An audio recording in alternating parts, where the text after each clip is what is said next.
What does Bridgestone Arena and the people there and the people outside on the plaza and the people of Nashville do to this team? Well, it's hard to say. I mean, I think you just can't help be energized for sure by playing for the home team in that building. The environment is as good as any that I've ever been around or been a part of, and they have really, just turned the city on, and the fans come ready to go, and they've got their different cheers that they go to throughout the game, and they're after the goaltender all the time on the other team, and it's just kind of been a crazy environment. But you have to have a good team to make that all work, and the Preds have had a very good team. They've gotten great goaltending. Their defense has been good, and they play a high-energy, speed-type game, and it just seems right now they've been very, very tough to beat in that building. It's been phenomenal. I mean, you can see it on television. Everybody's talking about it. Everybody's reporting about it. Have you noticed? Because we've known that Bridgestone Arena is a tough venue for visiting teams. That's in the regular season or earlier in the postseason. But it seems to have ramped up even more so here during the final. Have you noticed that difference?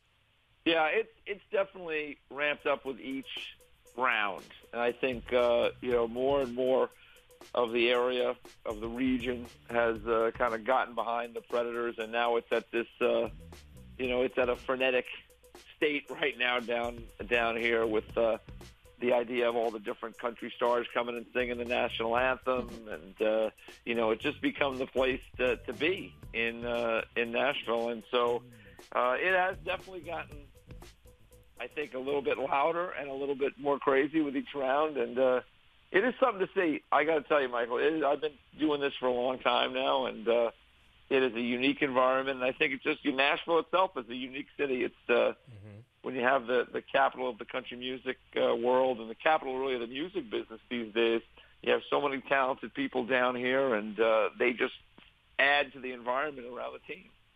Yeah, no, it's great to see. Great to see there on television anyway. I can't imagine what it's like there in person like what you're doing. So it's a 2-0 lead for the Penguins after the 2 games in Pittsburgh. They go to Nashville, and we've seen a different Predators team. We've also seen a different Matt Murray in goal, it seems. 8 goals now against him in these 2 wins for Nashville, and it seems like they are really attacking his glove side. What's with that, and is there something that, like a book is now out on that? I think most of the goaltenders, when you have time and space to shoot, there's going to be areas to beat them. I mean, these guys can really shoot the puck right now, no matter who it is in this league. And I think that they've had a couple of opportunities to take good shots and beat Murray over at the glove side. I mean, again, when the first 2 games with Pecorine, people were talking about, well, Pecorine, you can kind of beat him over the blocker, and he's had some struggles. So I don't know how much to read into it. I know Matt Murray has been a really good goaltender since coming into the league last year, and he's already won a Stanley Cup. He played very, very well in big games. And, right now I just think the Nashville Predators, when you look at the 4 games in totality, the Predators have been the better of the 2 teams for long stretches of the 4 games. I mean, they easily could have won game 1. They probably should have won game 1. Remember, they didn't allow a shot against Pecorine for more than 37 minutes in that game. In game number 2, it was just a stretch early in the 3rd period, the first 5 minutes or so, where the Penguins were able to score 3 goals and break it open. So, really I think that Matt Murray has played well. He hasn't played great, but neither have the Penguins in front of him. So I think that they've got, with this extra day off, they've got to get back to the drawing board and figure out a way to slow down the Nashville Predators right now, who have to be feeling extremely confident with their play, particularly in the last 2 games. But even in those first 2 games in Pittsburgh, they could have easily won. EJ, Matt Murray loses consecutive games for the first time in his young career. Any chance that his confidence is a little bit shaky and that there could be a switch at goaltender come Thursday night? Well, that was a question that Mike Sullivan was asked in the post game, and he didn't really answer. He just said, "Hey, we just finished playing, and we're not really going to contemplate lineup changes at this point." But I think anything's possible with the Penguins. I mean, Mike Sullivan has made some tough decisions with his lineup this year, and also going back to last year when the Penguins went on to win the Stanley Cup. So he's not afraid to do it for sure.